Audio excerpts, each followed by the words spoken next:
Hello friends, welcome back to my channel.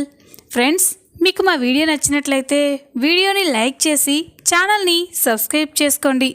ఇక వీడియోలోకి వెళ్ళినట్లయితే చక్రధర్ అందరి ముందు మీనాక్షి గురించి నిజాన్ని ఒప్పుకోవడంతో అవని అయితే చాలా ఎమోషనల్ అయిపోతుంది. గదిలోకి వచ్చి చాలా బాధపడుతూ ఉంటే అప్పుడే అక్షయ్ అక్కడికి వస్తాడు. ఏంటవని ఇది? ఇన్ని రోజులు ఈ రోజు కోసమే కదా ఎదురు చూసింది, ఇంకా ఎందుక కన్నీళ్ళు అని అనగానే ఈ కవని ఒక్కసారిగా అక్షయ్ కాళ్ళ మీద పడుతుంది. అది చూసి అక్షయ్, అవని ఏంటిది అని అనగానే, మీరు నా భర్తగా దొరకడం నిజంగా నేను చేసుకున్న పుణ్యమండి. ఎప్పుడు నా వెనకాలే ఉండి నాకు ధైర్యాన్ని ఇచ్చారు. ఈరోజు నా తల్లికి నాకు గౌరవం దక్కేలా చేశారు అని అవని అంటూ ఉంటే, చూడవని, ఇందులో నేను చేసిందేముంది? నీ ఓర్పు, నీ సహనం, నీ మంచితనమే ఈరోజు కఠినాత్ముడు అనుకున్న ఆ చక్రధర్ మనసు మారి నీ గురించి నిజం ఒప్పుకునేలా చేసింది. ఇదంతా నీ మంచితనమే అవని, అంతేకాని ఇందులో నేనేం చేశాను అని అక్షయ్ అంటాడు. ఇక అవని అయితే, లేదండి, మీరే కానీ నాకు అండగా లేకపోయి ఉంటే నేను ఇదంతా చేసేదాన్నే కాదు అని అవని చాలా ఎమోషనల్ అయిపోతూ ఉంటుంది. ఇక అక్షయ్ అవనిని హగ్ చేసుకొని ఓదార్చుతూ ఉంటాడు. ఇదంతా కూడా పల్లవి చూసి కోపంతో రగిలిపోతూ ఉంటుంది. మా డాడ్ ఇంతలా మారిపోవడానికి మీరే కారణమని అర్థమైంది. నేను ఏ నిజమైతే బయట పడకూడదని ఇన్ని రోజులు ఇన్ని కుట్రలు ఇన్ని కుతంత్రాలు చేశానో ఈరోజు ఆ నిజమే బయటపడింది. దీనంతటికీ మీరే కారణం. మిమ్మల్ని వదిలిపెట్టను, ఇంతకింత అనుభవించేలా చేస్తాను అని ఇక పల్లవి అయితే కోపంతో రగిలిపోతూ ఉంటుంది. ఇక వెంటనే పల్లవికి ఒక విషయం గుర్తొస్తుంది. ఈ విషయం మామ్కి తెలిస్తే మామ్ పరిస్థితి ఏంటి? వెంటనే నేను మామ్ దగ్గరికి వెళ్ళాలి అని పల్లవి చాలా హడావిడిగా చక్రధర్ ఇంటికి బయలుదేరుతుంది. మరోపక్క పార్వతి హాల్లో కూర్చొని చాలా బాధపడుతూ ఆలోచిస్తూ ఉంటుంది. అప్పుడే కమల్ శ్రీకర్ అక్కడికి వచ్చి అమ్మా అని పిలుస్తూ ఉంటే పార్వతి మాత్రం అలాగే పరధ్యానంగా ఆలోచిస్తూ ఉంటుంది. ఇక కమల్ కూడా అమ్మా అని అంటూ ఉన్నా కూడా పార్వతి మాత్రం అలాగే ఆలోచిస్తూ ఉంటుంది. కమల్ శ్రీకర్ ఒకరి మొహాలు ఒకరు చూసుకొని పార్వతి దగ్గరికి వెళ్ళి భుజం మీద చెయ్యి పెట్టి అమ్మా అని గట్టిగా పిలుస్తారు. ఇక పార్వతి ఏంట్రా అని అనగానే, ఏమైందమ్మా, ఏ విషయం గురించి అంతలా ఆలోచిస్తున్నావు అని అంటూ ఉంటే, నాకు మీ అత్తయ్య విషయంలో చాలా భయంగా ఉందిరా అని అనగానే కమల్ శ్రీకర్ షాక్ అయిపోతాడు. ఏంటమ్మా, అత్తయ్య విషయంలో భయపడ్డానికి ఏముంది, ఇప్పుడు ఏమైందని అని అనగానే, లేదురా, ఆడది ఏ మోసాన్నైనా దేన్నైనా సహించగలదు, కానీ తన భర్త మనసులో వేరొక ఆడది ఉందన్న విషయాన్ని ఏ ఆడది తట్టుకోలేదురా. ఇన్ని రోజులు ఆ చక్రధర్ మన కుటుంబానికి ఎంతో అన్యాయం చేశాడు. అవన్నీ తెలిసినా కూడా మీ అత్తయ్య చక్రధర్ని క్షమించి వానితో కాపురం చేస్తుంది. కానీ ఇప్పుడు చక్రధర్ తనని మోసం చేశాడని, తనకంటే ముందే మీనాక్షిని పెళ్లి చేసుకొని 2 పిల్లలని కన్నాడన్న నిజం మీ అత్తయ్యకి తెలిస్తే ఏమైపోతుందిరా? తను తట్టుకుంటుందా? భర్త తనని తప్ప వేరొక ఆడదాన్ని ఊహించుకోడని మీ అత్తయ్య నమ్ముతుంది. అలాంటిది ఇప్పుడు ఆ చక్రధర్ ఇంత మోసం చేశాడంటే తట్టుకోగలదా? నాకు భయంగా ఉందిరా అని పార్వతి బాధపడుతూ ఉంటుంది. అది విని కమల్ శ్రీకర్ కూడా భయపడుతూ ఉంటారు.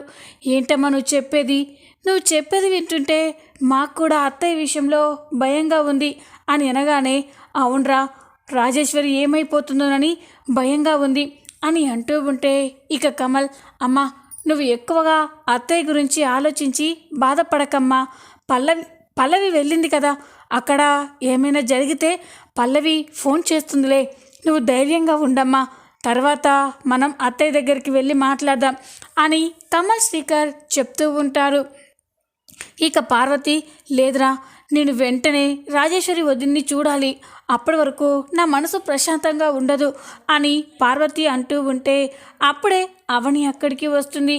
ఏంటత్తయ్య అని అనగానే, అమ్మ అవని, నాకు రాజేశ్వరి వదిన విషయంలో భయంగా ఉందమ్మా. ఆ చక్రధర్ తనని ఇంతలా మోసం చేశాడని రాజేశ్వరి వదిన ఏమైపోతుందో అని అనగానే, నాకు అదే భయంగా ఉందత్తయ్య. ఇప్పుడు నేను అక్కడికే బయలుదేరాను. రాజేశ్వరి పిన్నికి అన్నీ అర్థమయ్యేలా నచ్చ చెప్పాలి అని అంటూ ఉంటే ఇక పార్వతి కూడా అలాగేనమ్మా, నేను కూడా వస్తాను పదండి అని అందరూ కూడా రాజేశ్వరి దగ్గరికే బయలుదేరుతారు. మరో పక్క చక్రధర్ ఇంటికి వచ్చేసరికి రాజేశ్వరి హాల్లో కూర్చొని చక్రధర్ కోసమే ఎదురు చూస్తూ ఉంటుంది. చక్రధర్ ఇంట్లోకి రాగానే రాజేశ్వరి, ఏమండి ఎక్కడికి వెళ్ళిపోయారండి? మీకోసం చాలాసేపటి నుండి భోజనం చేయకుండా ఎదురు చూస్తున్నాను, రండి కలిసి భోంచేద్దాం అని చక్రధర్తో మాట్లాడుతూ ఉండగా చక్రధర్కి గాయాలు కనిపిస్తాయి. అది చూసి రాజేశ్వరి ఒక్కసారిగా షాక్ అయిపోతుంది. ఏమండి ఏంటండి కొత్తగా ఈ దెబ్బలేంటి, ఏమైంది అని అనగానే, ఏం లేదు రాజేశ్వరి వదిలే అని అంటూ ఉంటే, అది కాదండి, మిమ్మల్ని ఇంతలా ఎవరు కొట్టారు? మళ్ళీ ఆ అక్షయ్ కానీ మీతో గొడవ పడ్డాడా? వాడే మిమ్మల్ని కొట్టాడా అని అంటూ ఉంటే ఇక చక్రధర్ మౌనంగా ఉంటారు. ఏంటండి మీరు మౌనంగా ఉన్నారంటే నాకు అర్థమైంది, ఆ అక్షయే అవని కలిసి మీకు ఇలా చేసి ఉంటారు, వాళ్ళ సంగతి చెప్తాను అని అంటూ ఉంటే ఇక చక్రధర్, లేదు రాజేశ్వరి, అక్షయ్ చేసిన దాంట్లో తప్పేం లేదు, నాకు ఈ శాస్తి జరగాల్సిందే అని అంటాడు. అది విని రాజేశ్వరి ఒక్కసారిగా షాక్ అయిపోతుంది. ఏంటండి ఏం మాట్లాడుతున్నారు? మిమ్మల్ని రక్తాలు వచ్చేలా అంతలా కొట్టినా మీరు ఆ అక్షయ్ని ఎందుకు ఇంకా క్షమిస్తున్నారు?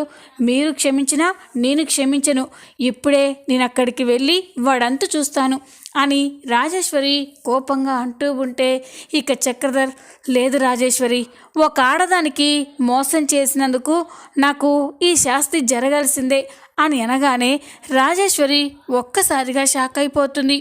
ఏంటండి ఏం మాట్లాడుతున్నారు?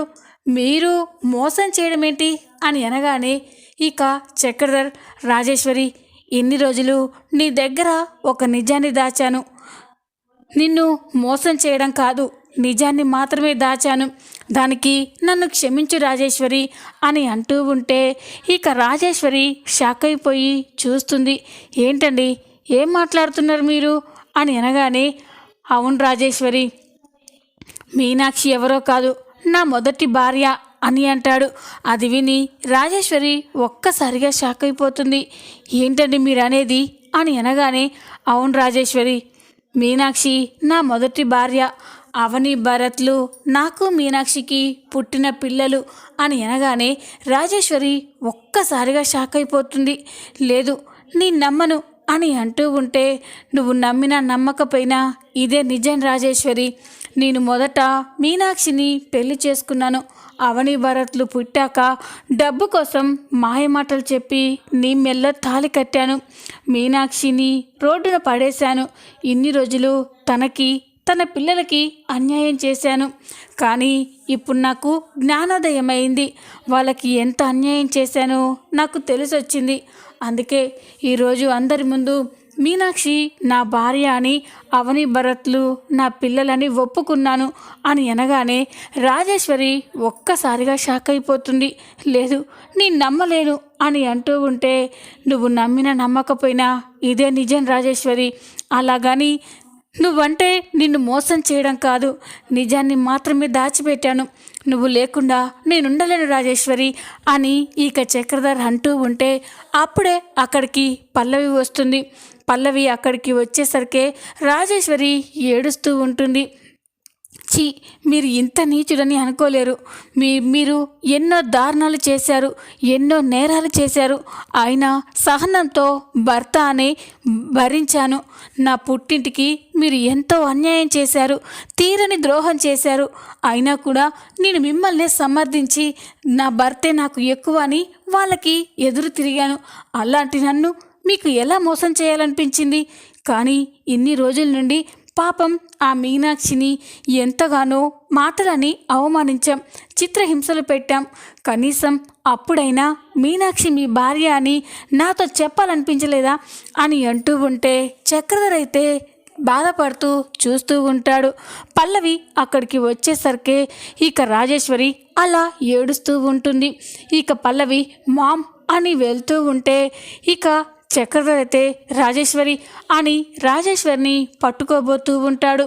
ఇక రాజేశ్వరి నన్ను ముట్టుకోకండి, మీరు ఎప్పుడైతే నన్ను మోసం చేశారో అప్పుడే నా భర్త అనే అర్హతని కోల్పోయారు, నన్ను ముట్టుకోకండి, ఈ నిజం వినే కంటే నేను చచ్చిపోతే బాగుండు అని రాజేశ్వరి అయితే అక్కడే తల పట్టుకొని కుప్పకూలి పడిపోతుంది. అది చూసి పల్లవి చక్రధర్ ఒక్కసారిగా షాక్ అయిపోతారు. ఇక పల్లవి మామ్ అని రాజేశ్వరి దగ్గరికి వెళ్ళి మామ్ మామ్ అని రాజేశ్వరిని లేపుతూ ఉంటుంది. ఇక చక్రధర్ కూడా చాలా బాధపడుతూ రాజేశ్వరి అని అంటూ ఉన్న రాజేశ్వరి స్పృహలోకి రాదు. ఇక వెంటనే రాజేశ్వరిని హాస్పిటల్కి తీసుకెళ్తారు. రాజేశ్వరిని హాస్పిటల్కి తీసుకెళ్ళగానే డాక్టర్లు రాజేశ్వరికి ఐసీయూలో ట్రీట్మెంట్ చేస్తూ ఉంటారు. పల్లవి చక్రధర్ బయట చాలా టెన్షన్ పడుతూ బాధపడుతూ ఉంటారు. అప్పుడే పల్లవి చక్రధర్పై చాలా కోపంగా రగిలిపోతూ ఉంటుంది. చక్రధర్ని చూసి ఇప్పుడు మీకు ప్రశాంతంగా ఉందా డాడ్ అని అంటూ ఉంటే ఏంటి పల్లవి ఏమంటున్నావు అని అనగానే చూసారా, మీరు ఆ నిజాన్ని బయట పెట్టడం వల్ల ఈరోజు మా మామ్కి ఏ పరిస్థితి వచ్చిందో అని అంటూ ఉంటే ఇక చక్రధర్ బాధపడుతూ ఉంటాడు. ఇన్ని రోజులు ఏ నిజమైతే బయటపడకూడదు అని, నా తండ్రి పరువు పోకూడదు అని నేను ఎన్నో నేరాలు చేశాను. ఆఖరికి మామయ్య ప్రాణాలు తీయడానికి కూడా వెనకాలేదు. అలాంటిది మీరు అందరి ముందు నిజం బయట పెట్టారు అని అంటూ ఉంటే ఇక చక్రధర్ చాలా బాధపడుతూ ఉంటాడు. చూడు పల్లవి, నేను మీనాక్షికి అవనికి అన్యాయం చేశాను, వాళ్ళకి న్యాయం చేయాలని ఇలా చేశాను, అంతేకాని నా భార్యని మోసం చేయాలని కాదు అని అనగానే మీరు ఇంకా సమర్థించుకోకండి డాడ్. ఇన్ని రోజులు మీరు వాళ్ళని ఎంత మోసం చేసినా, వాళ్ళని ఎంత అవమానించినా అవి తట్టుకొని ఆ మీనాక్షి అవని ఇద్దరు బాగానే ఉన్నారు. కానీ మీరు చేసిన ద్రోహం, మోసం, వంచన తెలిసిన నా తల్లి మాత్రం ఇప్పుడు చావు బతుకులతో పోరాడుతుంది. ఇదేనా మీరు చేసేది అని పల్లవి నిలదీస్తూ ఉంటే చక్రధర్ బాధపడుతూ ఉంటాడు. ఇక పల్లవి చాలా కోపంగా చూడండి మిస్టర్ చక్రధర్ అని అనగానే చక్రధర్ షాక్ అయిపోతారు. పల్లవి, కన్న తండ్రిని ఇలా అంటావేంటి అని అనగానే లేదు, నాకు తండ్రి అనేవాడే లేడు. ఎప్పుడైతే అందరి ముందు ఆ మీనాక్షి మీ భార్య అని, అవని భరత్లు మీ బిడ్డలని ఒప్పుకున్నారో అప్పుడే నాకు తండ్రి అనే అర్హతని కోల్పోయారు. నాకు ఎవరు లేరు. నాకు మామ్కి నేను తప్ప నాకు ఎవరు లేరు. ఇప్పుడు మీ వల్ల మా మామ్కి ఏదైనా జరగలాంటి జరిగితే నేను మాత్రం అస్సలు ఊరుకోను, ఎవరిని వదిలిపెట్టను. మా అమ్మ చావుకి కారణమైన ఎవరిని ప్రశాంతంగా ఉండనివ్వను అని పల్లవి కోపంగా మాట్లాడుతూ ఉంటే చక్రధర్ అయితే షాక్ అయిపోయి చూస్తూ ఉంటారు. ఇక రాజేశ్వరికి ఐసీయూలో ట్రీట్మెంట్ జరుగుతూ ఉంటుంది. ఇంతలోనే మరో పక్క చక్రధర్ ఇంటికి పార్వతి, అవని, అక్షయ్, కమల్ అందరూ కూడా రాజేశ్వరి కోసం ఇంటికి వస్తారు. వాళ్ళ ఇంటికి వచ్చేసరికి ఇంట్లో ఎవ్వరూ ఉండరు. దాంతో ఇక అవని ఇదేంటి, మనం పిన్ని కోసం ఇంటికి వస్తే ఇంట్లో ఎవరు లేరేంటి అని అంటూ ఉంటే ఇక అప్పుడే అక్షయ్ రే పల్లవికి కాల్ చేయరా అని అంటాడు. ఇక కమల్ అలాగే అన్నయ్య అని పల్లవికి ఫోన్ చేస్తాడు. కమల్ నుండి ఫోన్ వస్తున్నా పల్లవి మాత్రం ఫోన్ లిఫ్ట్ చేయకుండా కోపంగా చూస్తూ ఉంటుంది. పల్లవి ఫోన్ లిఫ్ట్ చేయడం లేదన్నయ్య అని అంటూ ఉంటే ఇక అప్పుడే అవని ఉండండి, నేను ఆ చక్రధర్కి ఫోన్ చేస్తాను అని చక్రధర్కి ఫోన్ చేస్తాడు. ఇక అవని నుండి ఫోన్ రాగానే చక్రధర్ ఫోన్ లిఫ్ట్ చేసి చెప్పమ్మా అవని అని అంటాడు. ఇప్పుడు మీరు ఎక్కడున్నారు? మేము రాజేశ్వరి పిన్ని కోసం ఇంటికి వచ్చాము, ఇంట్లో ఎవరు లేరేంటి అని అనగానే ఇక చక్రధర్ మేము హాస్పిటల్లో ఉన్నామమ్మా అని అంటాడు. అది విని అవని ఒక్కసారిగా షాక్ అయిపోతుంది. ఏంటి, హాస్పిటల్లో ఉన్నారా అని అనగానే ఇక అందరూ కూడా షాక్ అయిపోతారు. హాస్పిటల్లో దేనికి, ఎవరికేమైంది అని అంటూ ఉంటే ఇక చక్రధర్ అన్ని విషయాలు అవనికి చెప్తూ ఉంటాడు. రాజేశ్వరికి మీనాక్షి గురించి నిజం చెప్పానమ్మా, తను తట్టుకోలేక కుప్ప కూలిపోయింది. ఇప్పుడే హాస్పిటల్కి తీసుకొచ్చాం, ట్రీట్మెంట్ జరుగుతుంది అని చెప్పగానే ఇక అవని అయితే షాక్ అయిపోతుంది. ఏ హాస్పిటల్ అని అనగానే ఇక చక్రధర్ హాస్పిటల్ నేమ్ చెప్పగానే అవని కంగారుగా ఫోన్ కట్ చేస్తుంది. ఇక పార్వతి అయితే చాలా టెన్షన్ పడుతూ, ఏంటమ్మా అవని హాస్పిటల్ అంటున్నావు, ఎవరికేమైంది అని అంటూ ఉంటే, అత్తయ్య రాజేశ్వరి పిన్ని ఉన్నట్టుండి కుప్ప కూలి పడిపోయిందంట, పిన్నిని హాస్పిటల్లో అడ్మిట్ చేశారు, ట్రీట్మెంట్ జరుగుతుందంట అని అనగానే అందరూ ఒక్కసారిగా షాక్ అయిపోతారు. ఇక అక్షయ్ పదండి వెంటనే హాస్పిటల్కి వెళ్దాం అని అందరూ కూడా హాస్పిటల్కి వెళ్తారు. ఇక అందరూ హాస్పిటల్కి రాగానే పల్లవి వాళ్ళందరినీ చూసి ఒక్కసారిగా కోపంతో రగిలిపోతుంది. అందరూ కూడా చాలా టెన్షన్తో అక్కడికి వస్తూ ఉంటారు. ఇక పల్లవి వాళ్ళని చూసి ఆగండి అని అనగానే అందరూ ఆగిపోయి చూస్తూ ఉంటారు. ఎందుకొచ్చారు, మా మామ్ చచ్చిందో బ్రతికిందో అని చూడడానికి వచ్చారా, లేకపోతే బ్రతికుంటే చంపడానికి వచ్చారా అని అనగానే అందరూ షాక్ అయిపోతారు. ఏంటి పల్లవి ఆ మాటలు, మేము పిన్నిని చూడడానికి వచ్చాం, ఇప్పుడు ఎలా ఉంది అని అనగానే అక్కడ మా మామ్ చావు బ్రతుకులతో పోరాడుతుంది, మా మామ్కి ఏమన్నా కావాలి, దానంతటికీ మీరే కారణం అని అనగానే అందరూ షాక్ అయిపోతారు. ఇంతలోనే డాక్టర్ బయటికి వస్తాడు. డాక్టర్ బయటికి రాగానే పల్లవి చక్రధర్ అక్కడున్న వాళ్ళంతా కూడా చాలా కంగారుగా డాక్టర్ దగ్గరికి వెళ్తారు. డాక్టర్ ఇప్పుడు నా భార్యకి ఎలా ఉంది అని చక్రధర్ అడగగానే ఇక ఆ డాక్టర్ అయితే రాజేశ్వరి కండిషన్ చెప్తూ ఉంటారు. తనకి హార్ట్ స్ట్రోక్ వచ్చిందండి అని అనగానే అందరూ షాక్ అయిపోతారు. ఇప్పుడు ఎలా ఉంది డాక్టర్ అని అనగానే హార్ట్కి ఏం ప్రాబ్లం లేదు, కానీ తనకు హార్ట్ స్ట్రోక్ రావడం వల్ల తన 2 కిడ్నీలు ఫెయిల్యూర్ అయ్యాయి. వెంటనే తనకి ఒక కిడ్నీని ఆపరేషన్ చేసి యాడ్ చేయాలి, అప్పుడే తనకి ఏ ప్రమాదం ఉండదు అని అనగానే అందరూ షాక్ అయిపోతారు. మీరు ఆ కిడ్నీ డొనేట్ చేసేవారని ఏర్పాటు చేసుకోండి, వెంటనే ఆపరేషన్ చేయాలి అని అనగానే ఇక అందరూ కూడా షాక్ అయిపోతారు.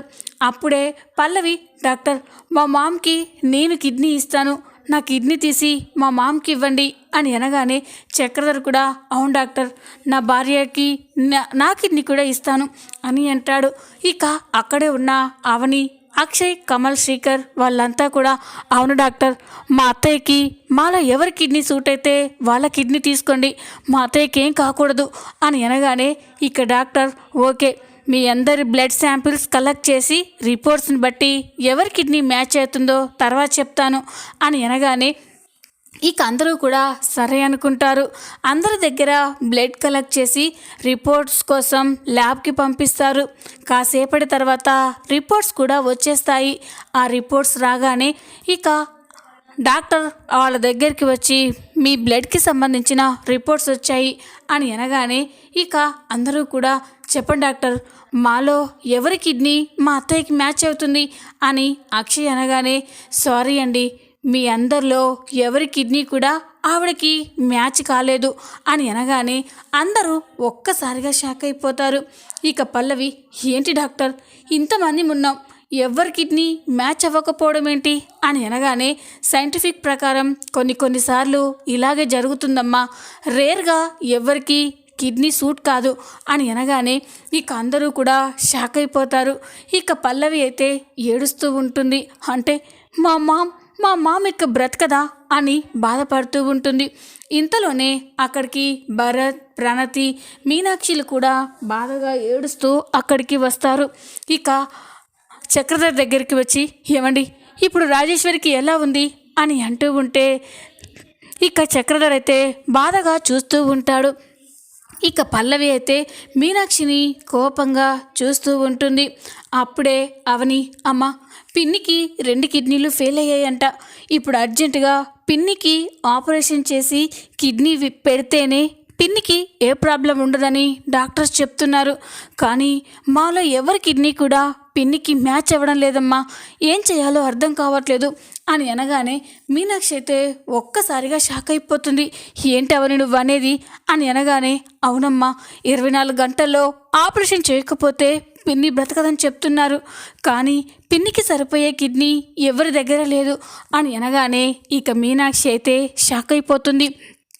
ఇక అక్కడే ఉన్న డాక్టర్తో, డాక్టర్ నా కిడ్నీ ఏమైనా రాజేశ్వర్కి పడుతుందేమో చూడండి, నేను నా కిడ్నీ నా చెల్లెలకి ఇస్తాను అని అనగానే ఇక పల్లవి అయితే షాక్ అయిపోతుంది. మీనాక్షి అలా అనడంతో అందరూ కూడా షాక్ అయిపోయి చూస్తూ ఉంటారు. అప్పుడే భరత్ కూడా అక్కడికి వచ్చి, అవును డాక్టర్, నా కిడ్నీ సూట్ అయినా మా పిన్నికి నేను కిడ్నీ ఇస్తాను, మా బ్లడ్ కూడా టెస్ట్ చేయండి అని అనగానే ఇక డాక్టర్ అయితే ఓకే అని మీనాక్షి దగ్గర భరత్ దగ్గర బ్లడ్ తీసుకొని ల్యాబ్కి పంపిస్తారు. అందరూ కూడా చాలా టెన్షన్గా ఎదురు చూస్తూ ఉంటారు. కాసేపటి తర్వాత డాక్టర్ రిపోర్ట్స్ తీసుకొని అక్కడికి వస్తారు. ఇక అందరూ కూడా చాలా టెన్షన్గా డాక్టర్ దగ్గరికి వెళ్ళి, డాక్టర్ ఏమైంది డాక్టర్, మాలో ఎవరి కిడ్నీ అయినా సూట్ అవుతుందా అని అనగానే ఇక డాక్టర్ అవునండి, తనకి సరిపోయే కిడ్నీ దొరికింది అని అనగానే అందరూ ఒక్కసారిగా హ్యాపీగా ఫీల్ అవుతారు. ఈ కవని చెప్పండి డాక్టర్, ఎవరి కిడ్నీ పిన్నికి సూట్ అవుతుంది అని అనగానే మీనాక్షి అనే ఆవిడ కిడ్నీ తనకి సూట్ అవుతుంది, తన కిడ్నీ వేస్తే ఖచ్చితంగా ఆవిడ బ్రతుకుతుంది అని అనగానే ఇక పల్లవి అక్కడున్న వాళ్ళంతా ఒక్కసారిగా షాక్ అయిపోతారు.